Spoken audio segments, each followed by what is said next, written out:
Imagine a massive global corporation that loses money on every single sale it makes. The core business model is a mathematical failure. To cover this permanent deficit, the corporation forcefully acquires every competitor on the planet, liquidates their assets, and uses that stolen capital to pretend the core business is profitable. That is not a modern tech startup, that is the Roman Empire. We are bypassing all pleasantries today to look directly at a fatal bug in the operating system of human civilization. The reality we are examining presents a radical, unvarnished thesis. Ancient Rome was not a sustainable beacon of antiquity, it was a 1,000-year exploitative mega-corporation, a mega black company running on a doomed model of endless accumulation. Well, wait a minute. Calling it a doomed model when it ran for a literal 1,000 years is, that's a massive contradiction. It's a provocative framing, sure, but 1,000 years of operational continuity is not a bug. That is a staggering success. The chronological lifespan of the entity does not alter the underlying mathematics of its failure.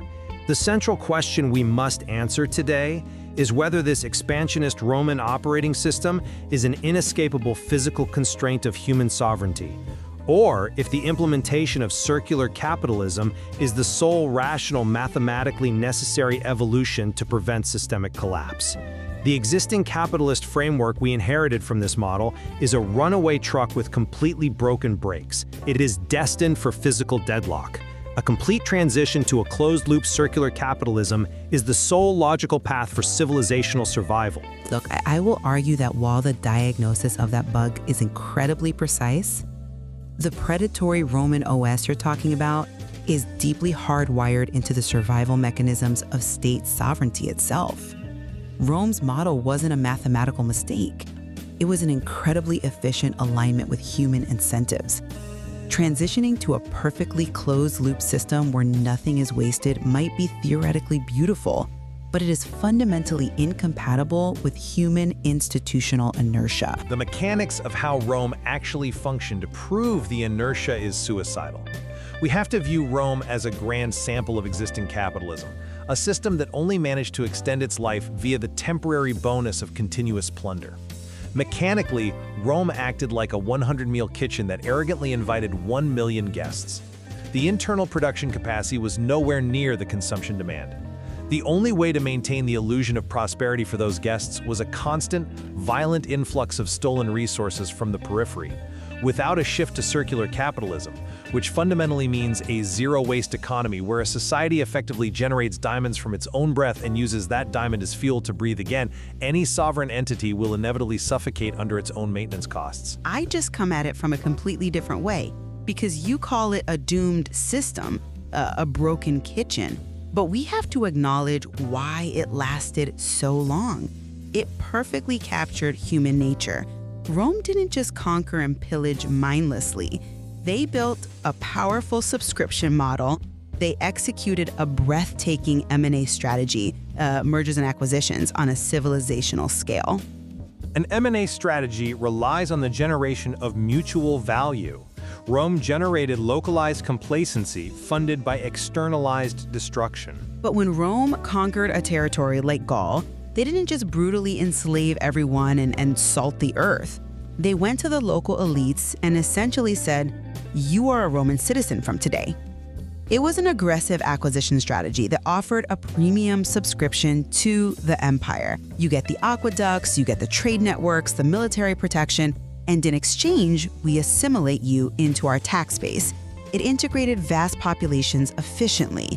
While your circular capitalism is a beautiful ideal, expecting nations to voluntarily adopt it is like expecting a rich guy who buys new houses, turns them into trash houses, and throws them away to suddenly become a meticulous cleaning and renovation professional.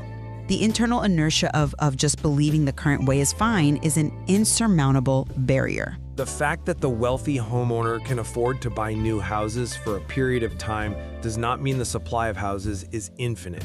The physics of the model remain fraudulent. Let's examine the infrastructure trap. Rome built a facade of stability by acting essentially as a modern telecom company.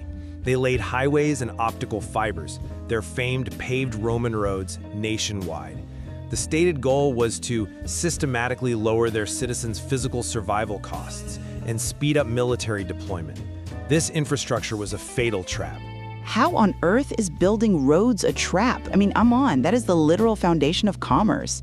We do the exact same thing today to generate wealth. Because infrastructure demands perpetual maintenance costs. When the geographic expansion physically stopped, when the Roman legions hit the oceans, the deserts, and the highly organized empires in the east, the temporary bonus of plunder vanished entirely.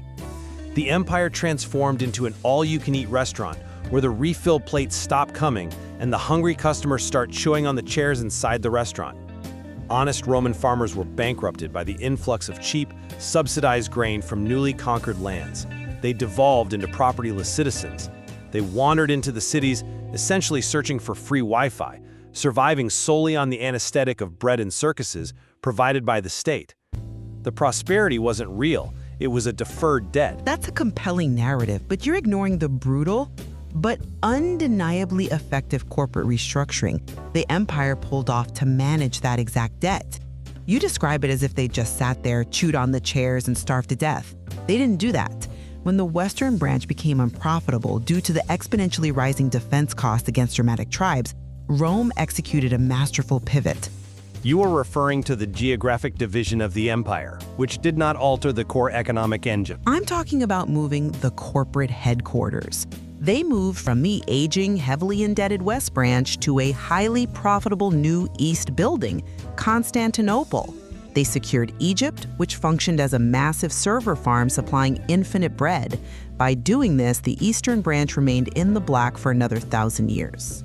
They looked at the balance sheet, realizing the West was drowning in the red, and they simply amputated it. The management said, as long as we protect the East store, we are profitable. And they were right. Survival by amputation is not resilience. Moving to Constantinople was a geographic loophole, a mere delay tactic that did not solve the fundamental technological deadlock that paralyzed both halves of the empire. Technological deadlock?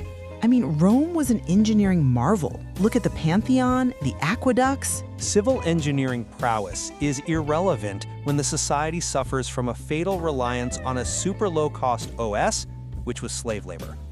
By treating brilliant human beings as mere disposable equipment, Rome actively paralyzed its own evolution. Mechanically, they were attempting to run a high-performance PC with a human-powered generator. A physical deadlock occurs because, when human labor is effectively free, the economic incentive to innovate dies completely.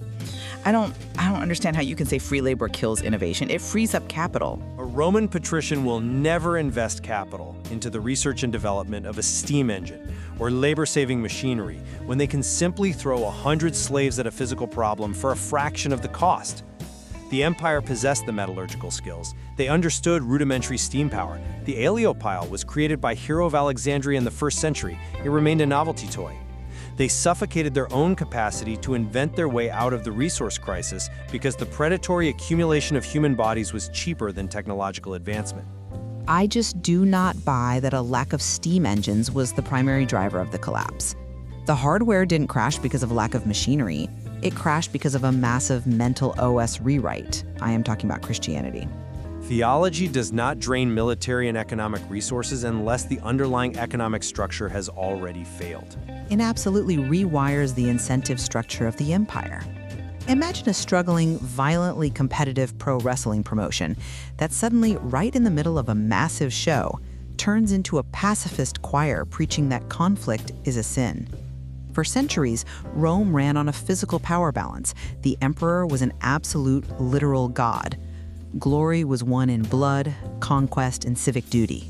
Then, suddenly, the masses download a new application that promises a come-from-behind grand slam in the afterlife. The masses only required a grand slam in the afterlife because the earthly game was mathematically unwinnable for them. But it reallocated the most vital resources of the state.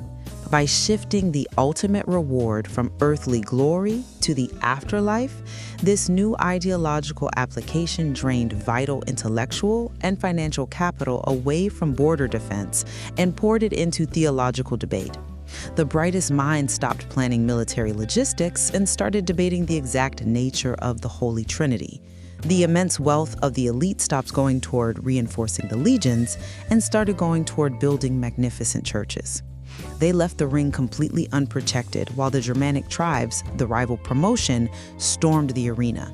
It wasn't a physical deadlock, it was a total diversion of societal energy away from physical survival. The transition to Christianity was merely a coping mechanism for the physical exhaustion of the populace. The wealth inequality driven by the exact predatory M&A strategy you praised earlier had fundamentally broken the social contract. And this brings us precisely to why this historical data is vital for the modern era. Today's superpowers are merely actors rebroadcasting the exact same historical play, just with different sets and costumes. You're equating modern global geopolitics directly to the Roman latifundia system? I mean, we operate on global trade networks now, not localized slave plantations. Modern nations operate on the exact same principles of predatory real estate. We are concreting a neighbor's yard just to build our own parking lot. It is the macroeconomic equivalent of destroying a neighbor's wall just so you can use their fridge to feed yourself. We are doing this on a global scale. We extract, we exhaust the resources, and we externalize all the environmental and social maintenance costs onto the periphery. But there is a fatal geometric difference today. The Earth is round. Meaning what? That the geographic loophole is closed? Exactly. The physical limits of expansion have been reached. There is no new Gaul to conquer. There is no new Constantinople to flee to when the Western branch fails. Therefore, circular capitalism is not a utopian eco-friendly dream. It is the absolute, mathematically viable necessity to close the loop before the maintenance costs crush our civilization. Let's clarify terms for a second, because when you say circular capitalism, we need to be very specific about what you're demanding of modern economies. I am demanding zero-waste economics. Mechanically, it means the output of one industrial process becomes the exact input of another. You do not mine new rare earth metals by economically invading a neighbor. You perfectly recycle the technology you already have within the system.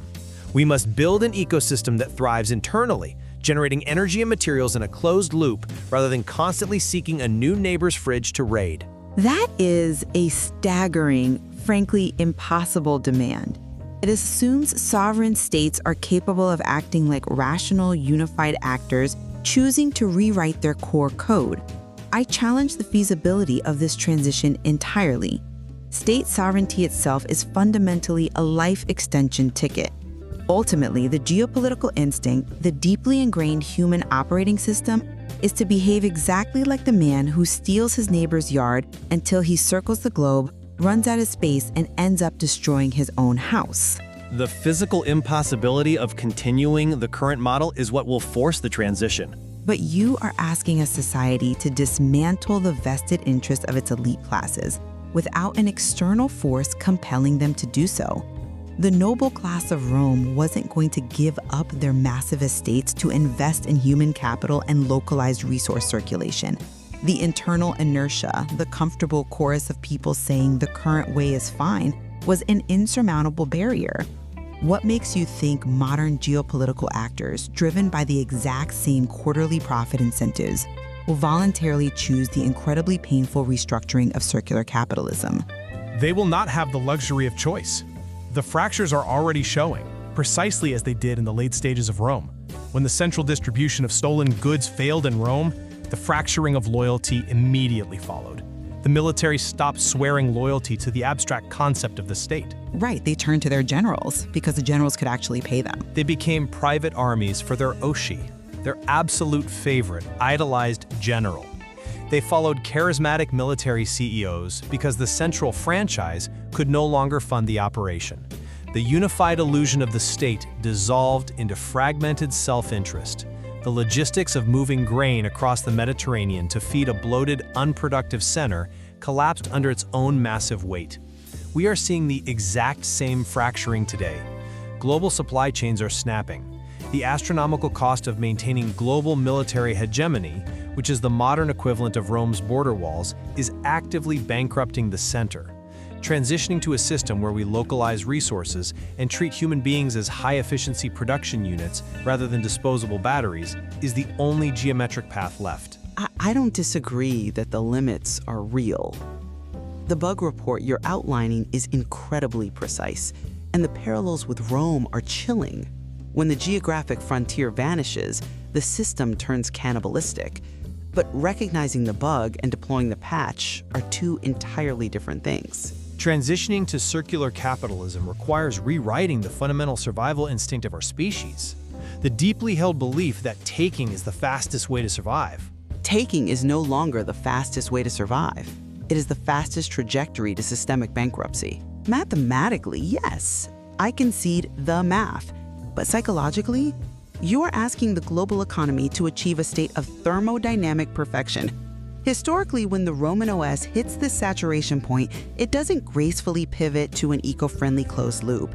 It fractures, it bleeds, and it gets taken over by the next aggressive startup willing to employ the exact same predatory model. We may yet find ways to extend the run of this 1,000-year mega black company. We might find one more Egypt to exploit, or pivot to one more ideological distraction, even as the walls crumble around us. The 1,000-year history of Rome is the ultimate stress test data for our modern economic OS. The data is immutable.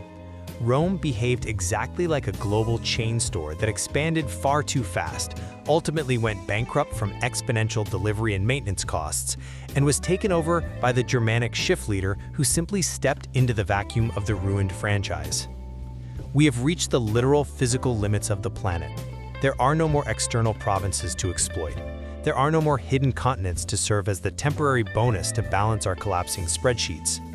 Because of this absolute physical boundary, circular capitalism has graduated from a theoretical luxury to the sole rational investment for civilizational survival.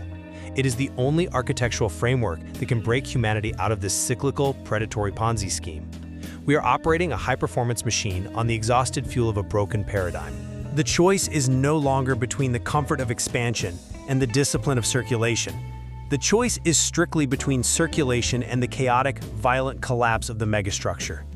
The Roman OS has reached its absolute terminal limit. We leave you, the listener, to ponder this. As the delivery costs of our global chain store become insurmountable, are we capable of writing the code for an unprecedented, closed-loop ecosystem, or are we simply waiting for the shift leaders to take over the ruins of the franchise?